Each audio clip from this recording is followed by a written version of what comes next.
What ho! It looks like a new Vault Hunter has arrived on Pandora. By Jove, it's Gage! Hello to you. Smash the system! The Mechromancer. Don't be fooled by her rather adorable exterior, chums. Gage can mass murder with the very best of them. Take her little big trouble, which makes Gage's electrical attacks considerably more... Well, just take a gander at this. Now, you may have noticed several things. Firstly, that when Gage kills an enemy with a critical hit, their death creates a massive electrical storm around them. Secondly, that when Gage's enemies take shock damage, they have a chance to be lit on fire. And thirdly, that the previous two things I mentioned are rather awesome. But I haven't even mentioned one of Gage's greatest weapons, Death Trap.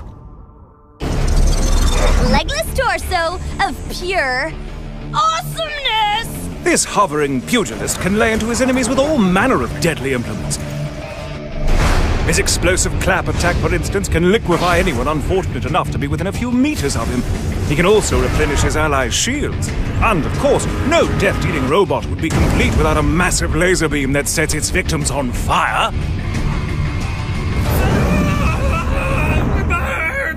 How quaint. But even without her death trap, Gage is still more than a match for her enemies, which is spectacular for those amongst us who aren't the most skilled at aiming. Close enough gives any of your stray bullets a chance to ricochet back and hit your target anyway.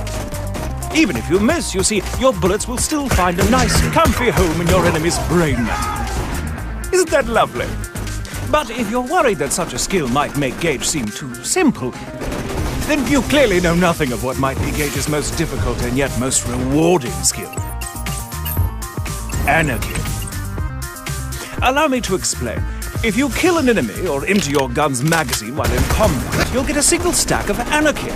Each stack of anarchy increases your damage, but decreases your accuracy. That may not sound like much, until you realize you can earn literally hundreds of stacks through combat. After a while, you'll be doing massive amounts of extra damage. Of course, your accuracy will suffer horrendously, but if you should get so lucky as to nail a shot, your enemies will feel it. By God, will they feel it. Now, I haven't even scratched the surface of Gage's ability. Whether you plan to shock your enemies to death, obliterate them with anarchy, or melt them into nothingness with a bloody large robot, rest assured, Gage is a true badass. Now, get out there and melt some faces! Need a face shot! Boom! Squiz! Yay! It is going to be off the chain!